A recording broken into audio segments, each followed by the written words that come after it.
And it's not just the Biden administration. Big tech also looking to punish vaccine dissidents. YouTube has begun purging all videos and accounts that they determine in all their examinations spread misinformation about vaccines. And not just about COVID vaccines, but all vaccines.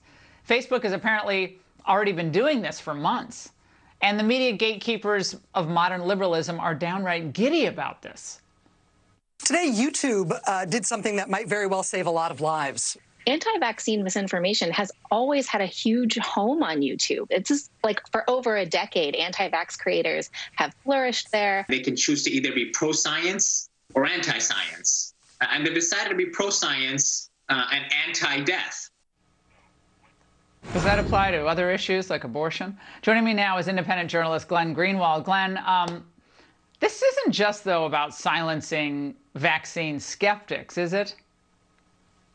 No, the censorship that is being practiced by these tech monopolies is rapidly increasing across all of these platforms and covers virtually every political topic that we debate. And it's so ironic where I was just listening to those people celebrating the censorship of alternative views on the grounds of science. Science is about debating and questioning all kinds of hypotheses and letting the truth emerge from that debate. This is the opposite of science. This is mandating that orthodoxies and pieties be ingested and that no challenges or questioning of them be permitted. It is not just anti-scientific for that reason, but it's incredibly despotic. I mean, the history of the pandemic from the start has been that our authorities have said things that turned out not to be true, whether with good intentions or not.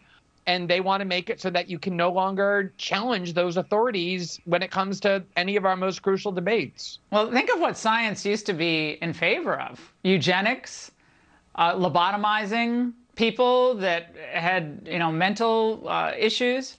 I mean, there was all sorts of things that scientists were saying, good. We had scientists in Nazi Germany who thought a lot of things were appropriate to do, experiment on people and so forth. I mean, so once you start doing that, I think you're right. This goes way beyond this current debate. But folks over at MSNBC, Glenn, Rachel Maddow, she's somehow able to infuse YouTube's move, or I'd say, take it together with Russia. Watch.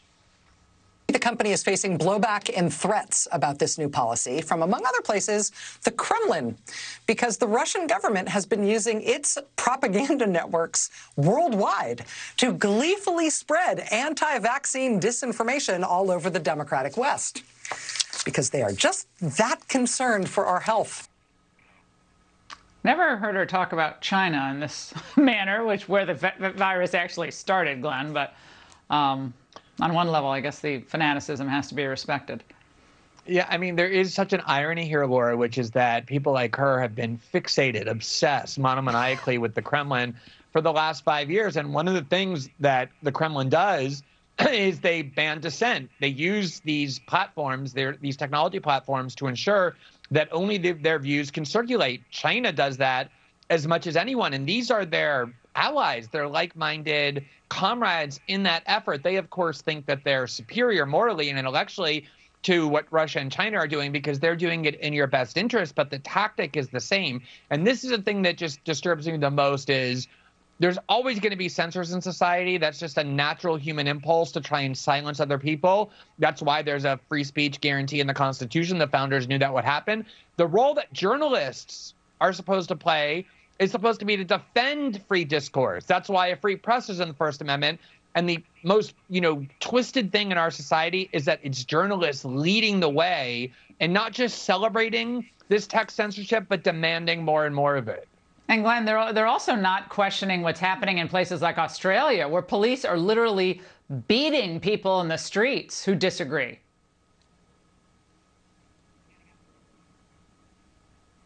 I mean, they want that here. They want much greater enforcement of their will.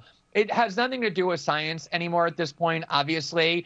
On the one hand, they'll say, and I agree, that if you're vaccinated, you're no longer really at risk from COVID. And then on the other, claim that if you're unvaccinated, you pose a threat to vaccinated people. It's entirely contradictory. What they want is social control. They crave what's going on in Australia. They look at that and they say, that's what we should be doing to our political enemies. The problem for them is that a lot of unvaccinated people aren't just Trump supporters and deplorables, but also African Americans, Latinos, people on their side, and they don't know quite what to do with that. Yeah, Glenn, it's great to see you. Thank you for being here.